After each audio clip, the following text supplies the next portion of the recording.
Oke, ngomongin mengenai cuaca, ini akhir-akhir ini cuaca di Indonesia tuh lagi cukup ini ya, apa namanya, pancaroba gitu ya, dari hujan ke panas, kadang juga 2 hari ini tuh udah mulai hujan terus gitu ya, sahabat Lira ya.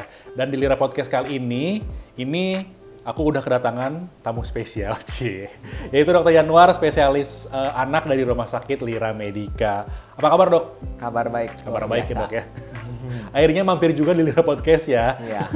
Dok, ini kan kita 2 hari ini udah cukup sering ritme hujannya, Dok ya. Iya. Nah, biasanya ini kalau udah hujan ini biasanya ibu-ibu panik. Paniknya kenapa? Paniknya ini biasanya itu ada yang namanya demam berdarah. Iya. Nah, kita pada episode kali ini mau ngebahas mengenai demam berdarah pada anak gitu. Iya. Gitu. Iya. Nah, kalau misalkan secara penjelasan dari ke ilmu medis gitu, Dok, kalau DBD itu apa sih, Dok, pengertiannya? Jadi begini, demam berdarah DBD itu demam berdarah dengue. Oke. Itu sebenarnya istilah lama. Jadi yang terbaru itu adalah infeksi dengue. Infeksi dengue. Ya, atau dibilangnya demam dengue. Demam dengue itu tidak selamanya infeksi dengue itu jatuh ke dalam demam berdarah. Oh, nggak selamanya? Nggak selamanya. Okay. Jadi ada yang namanya sekarang pembagian klasifikasinya nggak seperti dulu lagi DHF grade 1, 2, 3 itu tidak. Sekarang itu dia dibagi menjadi dengue fever without warning sign, jadi tidak ada tanda-tanda gawat. Kemudian dengue fever dengan tanda-tanda warning sign. Kemudian yang ketiga langsung severe dengue. Jadi langsung dia gejalanya langsung berat. Jadi hanya perbedaannya di terminologi saja, tapi secara klinisnya sih hampir mirip-mirip sama yang dulu. Oke. Gitu. Jadi itu secara penjelasannya, Dok ya? Iya. Nah, biasanya kalau misalkan bicara mengenai demam berdarah yang terjadi pada anak nih, Dok, ini biasanya apa gejala awal mula ini bahwa demam berdarah gitu, Dok? Ya. Jadi untuk waspada saja itu kalau demam berdarah gejalanya demamnya 3-5 hari. 3-5 hari. Ya, itu demamnya terus-menerus tinggi. Jadi ada orang tua yang mengatakan saya sudah kasih obat panas, tapi setelah dikasih obat panas turun, kemudian dia panas lagi. Nah, ada juga pola demamnya itu seperti pelana kuda. Jadi dia begitu dia panas, kemudian dia turun, kemudian dia panas lagi. Nah, itu juga hati-hati, itu kurva-kurva seperti itu yang ditakutkan adalah demam berdarah. Itu pertama. Dari gejalanya demam, bisa disertai dengan nyeri kepala, ya, terutama di belakang orbita atau matanya.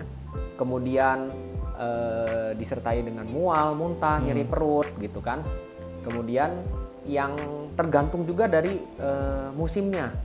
Banyak juga disertai dengan gejala lain. Makanya kadang-kadang kalau demam dengue ini kita kadang-kadang terlupa mengatakan kalau oh ini hati-hati demam berdarah, gitu ya. Jadi bisa disertai dengan batuk pilek kadang-kadang. Kemudian ada juga pernah saya dapat kasus dengan diare, mencret. Jadi masuk dengan muntah-muntah, mencret. Pas diperiksa kok demamnya nggak turun-turun. Setelah dicek diulang lagi darahnya, ternyata trombositnya mulai turun. Jadi di situ hati-hati. Nah, dari gejalanya itu bisa bermacam-macam. Tapi yang pasti adalah demam. Itu aja dulu. Jadi yang perlu diwaspadai cuma demam. Nah, sedangkan demam itu ya orang tua juga bingung. Batuk pilek juga demam gitu. Nah, jadi akhirnya dikonfirmasikan dengan pemeriksaan fisiknya. Kadang-kadang kalau dari pemeriksaan fisik itu didapatkan ada pembesaran liver atau hepatomegali. Itu ringan. Jadi biasanya karena ada infeksi, jadi pembesaran liver itu cuma dokter yang bisa periksa. Kadang-kadang juga bisa disertai dengan tanda-tanda perdarahan. Misalnya kalau sudah trombositnya di bawah 100.000. Misalnya ada peteki di perdarahan kulit titik-titik, atau mimisan, atau misalnya gusi berdarah, seperti itu. Nah, kalau sudah gejala yang seperti itu, kita konfirmasi dengan laboratorium. Diperiksakanlah dulu darahnya. Jadi kalau diperiksain darahnya, terus didapatkan adanya leukopenia dan atau sel darah putihnya rendah, dan trombositopenia atau trombositnya menurun. Itu aja dulu. Berarti banyak, Dok, macamnya ya, Banyak Dok, macamnya. Ternyata, sekarang itu. Ya, ternyata untuk demamnya sendiri kan, kalau misalnya orang awam kan demam ya mungkin batuk pilek juga tadi sebenarnya ada demam gitu ya, tapi ternyata ada indikasi lainnya tuh demam berdarah gitu ya, Dok ya. Betul. Nah, kalau udah tahu gejalanya bahwa si anak ini tuh udah demam berdarah nih, Dok, apa yang perlu dilakukan sama orang tua ketika memang lagi di rumah gitu, Dok? Ya, jadi kalau misalnya sudah diketahui, wah kayaknya sepertinya Yeah. gejala demam berdarah, pertama-tama itu adalah rehidrasi. Oke. Cairannya harus yang cukup. Jadi mau minum air putih, mau minum susu, pokoknya cairannya harus cukup. Banyak minum.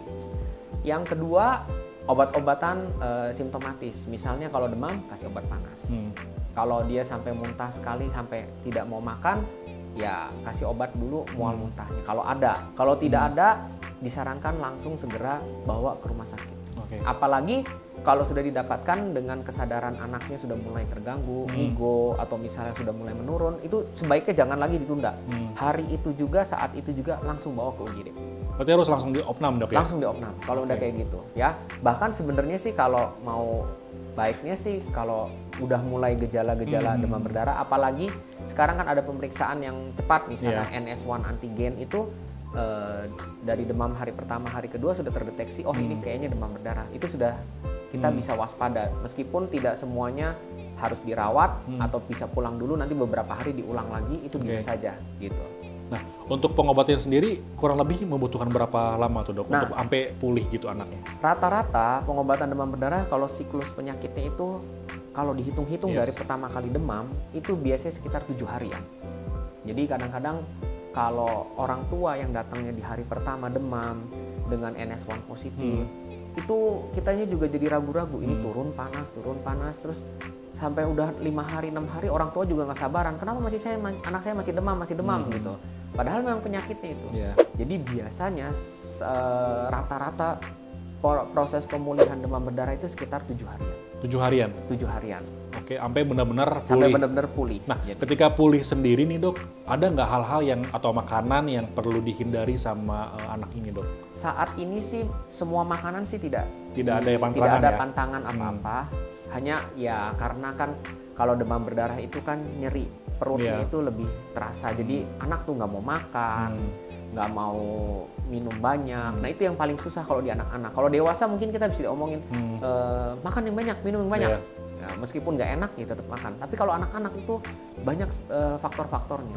Jadi salah satunya kalau misalnya udah nggak enak, anak jadi nggak mau makan, nggak mau minum. Jadi akhirnya dipasanglah infus. Nah kalau masalah makanan sih sebenarnya ya paling untuk sementara jangan yang mengganggu fungsi lambung, misalnya ya jangan yang pedes-pedes, yang kayak gitu. Tapi kayaknya sih nggak ada yang makan pedes sih kalau anak-anak nggak ada ya. Jarang. Jadi makan seperti biasa aja. Tapi itu kalau misalkan si anak ini kena DBD nih, Dok, itu gara-gara apa sih biasanya gitu? Nah, kalau demam berdarah itu sebenarnya sudah lama banget orang sudah tahu. Ya? Tapi masih belum juga sadar ini pentingnya kebersihan lingkungan. Jadi penyebab demam berdarah itu sebenarnya bukan nyamuknya. Nyamuk itu hanya sebagai pembawa. Penyebab medianya demam, ya. Jadi ini namanya masuk ke dalam arbovirus, penyakit yang dibawa oleh serangga atau binatang. Nah, jadi dia itu virus dengue sebenarnya dia inaktif. Jadi dia tidak aktif kalau misalnya dia tidak ada ketemu hostnya. Begitu dia masuk ke dalam nyamuk, nyamuknya misalnya menghisap orang kena demam berdarah yang ada virus dengue-nya. Kemudian setelah dia isap, dia di situ tidak aktif nyamuknya, virusnya. Begitu dia pindah ke orang sehat, begitu masuk dia sedot darahnya, nah itu ada virus dengue-nya ikut masuk ke dalam sana. Nah disitulah mulai virusnya masuk ke dalam hostnya atau manusia yang sehat itu. Tinggal tergantung kalau si badan manusianya ini imunnya bagus, akan dihancurkan virusnya. Tapi begitu dia lagi drop badannya, virusnya mulai masuk, jadilah demam berdarah. Menarik ya, padahal aku mikirnya itu ya udah salah nyamuknya, ternyata bukan ya, Dok ya. Nyamuk itu sebagai media sebenarnya ya, Dok ya, untuk menularkan seperti itu.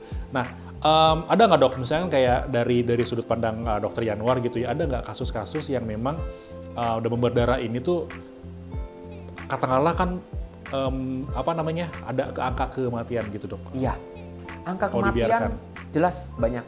Ya, jadi kalau warga atau masyarakat awam yang tidak mengerti, yang cuma dibilang ini demam biasa aja, terus tiba-tiba dia sudah bawa berobat, kemudian dikatakan ini sakitnya cuma ini saja, atau misalnya tipes. Jadi selalu dikatakan tipes. Padahal ternyata setelah dikasih obat tidak ada perbaikan. Nah, kalau sudah seperti itu harusnya orang tua segera bawa kembali. Nah, kalau misalnya sudah kayak begini, biasanya angka kematian pada demam berdarah itu tergantung dari jenis virusnya. Dikatakan virus dengue yang tipe 2 itu sangat infeksius dan sangat mematikan katanya. Jadi kalau diperiksa, kalau kasus-kasus demam berdarah yang meninggal itu ternyata katanya tipe 2.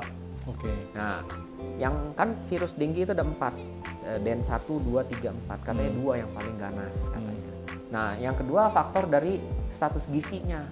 Jadi gisi yang gemuk itu lebih meningkatkan risiko. Yang gemuk justru ya? Ya, jadi justru yang gendut-gendut ini yang berbahaya. Karena kita tidak bisa melihat, wah ini dehidrasi atau enggak. Nah, beda kalau anak-anak yang kurus atau yang badannya ideal itu kita bisa ngeliat, oh ini dehidrasinya.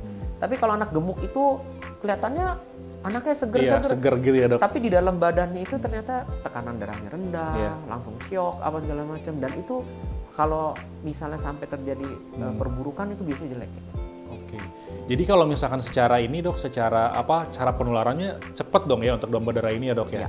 Ada juga pernah juga ada teman aku, Dok, maksudnya satu keluarga semuanya kena gitu loh, sampai anak-anaknya kayak gitu.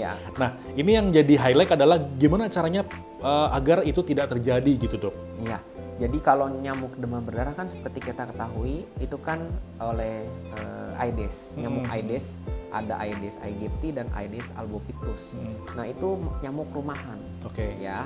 Jadi dia itu pinter nyamuknya, nggak suka di tempat yang kotor. Justru yang bersih Justru yang bersih. Makanya kita ini selalu tidak waspada. Bak penampungan air terbuka itu air bersih nggak masalah. Padahal itu sarang nyamuk. Justru itu ya. Jadi pencegahannya sebenarnya sih kalau yang dibilang fogging itu sebenarnya sudah terlambat. Oh justru terlambat? Terlambat karena orang sudah sakit duluan baru di fogging. Yang betul itu adalah sebetulnya mencegah supaya tidak berkembang biak dengan cara pemutusan rantai dari nyamuknya itu. Nah caranya gimana ya? Seperti biasa lah, itu udah dari lagu lama. Udah dari saya SD kayaknya gitu ya. Saya dulu 3M, sekarang 3M plus. Iya, dari yang menguras bak mandi, menutup bak penampungannya, kemudian mengubur barang-barang bekas yang mengandung ada genangan air, yang got-gotnya itu semua dibersihin. Yang lain-lain plus-plusnya macam-macam. Ada yang menambahkan bubuk abate, ada yang menambahkan membersihkan selokan apa segala macam, itu sih nggak masalah. Nah, yang jadi masalah itu adalah warganya itu mau nggak? Aware apa enggak ya, Dok ya? Mau nggak untuk melakukan pembersihan atau, lingkungannya. Masalahnya kita sudah bersih, tetangga rumah masih begitu. Jadi yang namanya saling aware terhadap lingkungan masing-masing gitu ya, Dok ya, biar tidak terjadi hal-hal yang tidak diinginkan, yaitu adalah katakanlah ini adalah demam berdarah pada anak gitu. Nah, Dok, mungkin ini terakhir nih, Dok, untuk sahabat Wira semuanya, closing statement mengenai pembahasan kita pada sore hari ini, Dok, tentang DBD. Jadi kalau pesan-pesan saya sih untuk kasus yang demam berdarah ini sekarang lagi memang mulai meningkat kasusnya. Jadi kepada orang tua, sobat Lira, perlu waspada bila ditemukan anak ya dengan gejala demam 3-5 hari disertai dengan sakit kepala mungkin ya, atau mual muntah. Nah, kalau sudah diperiksa dan sudah dikasih obat ternyata tidak ada perbaikan, segera bawa kembali untuk diperiksa lebih lanjut. Nah, jadi kalau sudah ada hasil pemeriksaan lebih lanjut, kalau memangnya bukan demam berdarah ya aman-aman saja. Tapi kalau misalnya dia demam berdarah ya kita obatin. Tapi nggak ada salahnya atau apapun itu penyakitnya dikonsultasikan dulu. Takutnya ya memang itu DBD gitu, betul, ya, Dok ya. Betul. Dan yang paling penting itu adalah kesadaran untuk menjaga kebersihan lingkungan. Ya, jadi nggak cuma buat diri kita, buat keluarga kita, tapi buat semua warga yang sekitar gitu ya, Dok ya. Ya mudah-mudahan dengan perubahan dari diri kita itu bisa membuat kebaikan buat orang lain. Menarik ya. Jadi dari segi lingkungan kita harus aware. Ya maksudnya jangan egois lah gitu ya. Maksudnya kita yang lain udah bersih, kita masih kayak gitu-gitu aja. Terus yang kedua takutnya memang ini ya tadi disebutkan bahwa kalaupun dibiarkan ini bisa aja mencapai angka kematian gitu ya, Dok ya, untuk demam berdarah seperti ini. Dr. Yanuar, terima kasih sudah mampir di Lira Podcast. Nanti mungkin kita ketemu lagi ya, Dok ya, di pembahasan yang menarik selanjutnya. Sahabat Lira, itu tadi pembahasan menarik mengenai DBD pada anak yang bersama dengan Dr. Yanuar Wijaya Saputra, spesialis anak Rumah Sakit Mira Medica. Jangan lupa untuk like, komen, dan juga subscribe tayangan pada episode kali ini. Dan juga saya mengucapkan terima kasih kepada Sofa Solution yang sudah mensponsori acara Lira Podcast pada sore hari ini. Saya Abi, Dr. Yanuar pamit undur diri. Wassalamualaikum warahmatullahi wabarakatuh.